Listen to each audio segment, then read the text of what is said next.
Me Grimlock no bozo, me king! Hey there guys, Star Screamer here, back again with another LEGO Transformer. This time it is Generation 1 Grimlock.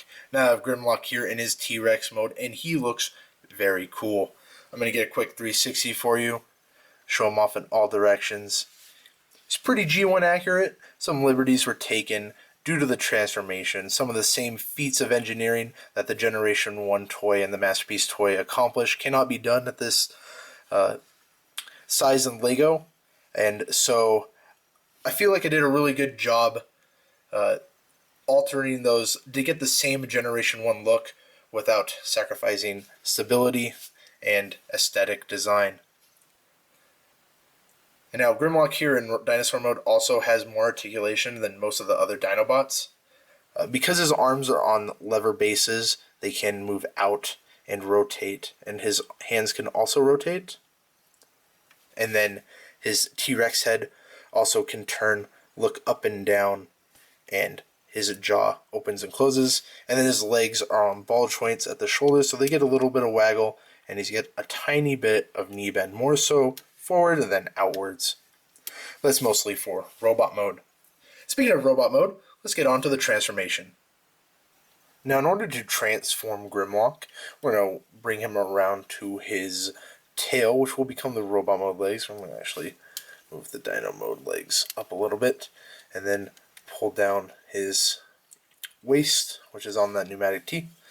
And then these are going to come out for now, just to get him out of the way, and rotate him around again.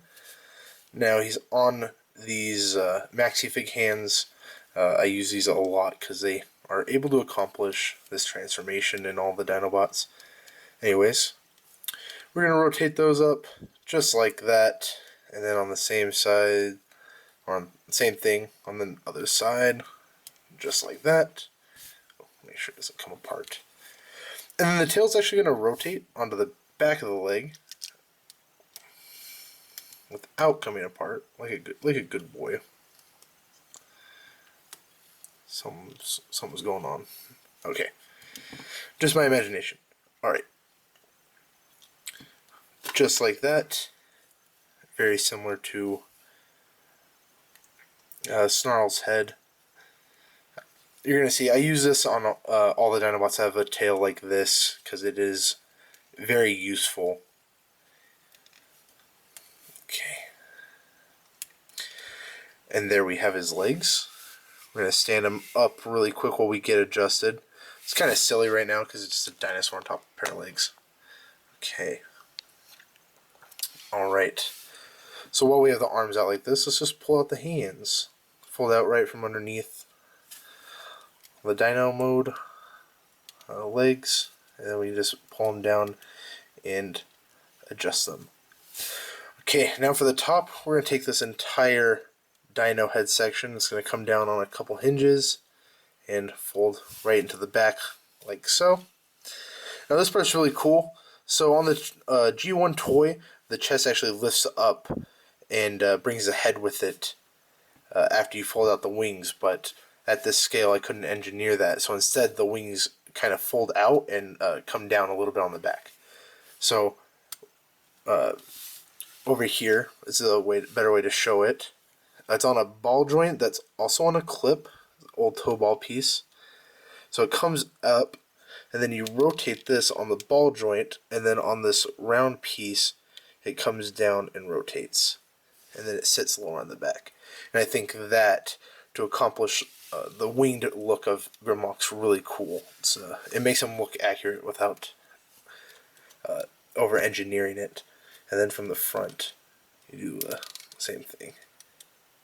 I'm going to rotate his... Oh. You just pull it off. That works.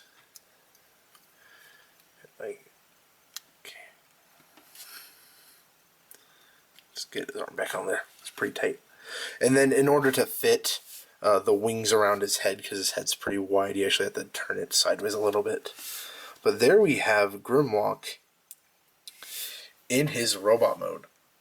Now Grimlock is a very handsome robot. He's very tall, very wide, very beefy, and just emanates that really cool Dinobot aesthetic.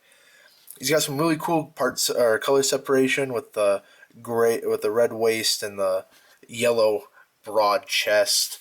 If I do a quick 360, you see that I attached his gun. Now his gun just clips onto the bar that his hand's on, but in order to put the gun on, you actually have to take off the hand. But if you do want to store the hand, you can just slide the mouth over and clip it on right here. And when you continue on the back, we can see all his dinosaur kibble, just his head and his wings, and I guess the legs on the back. It doesn't feel like kibble, just because aesthetically, Grimlock always had those designs in his G1 form, and they're kind of iconic, in my opinion, but they do look good. Now for articulation, his head is on a stud, so it just rotates. His shoulders are on ball joints, so they can move out and forward and backwards. His elbow is a simple hinge.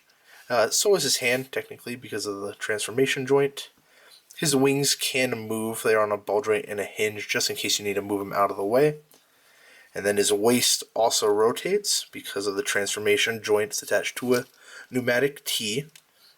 And then on his legs, he's got pneumatic T's for his hips, and then those maxi-fig hands, which give him a pretty good bend.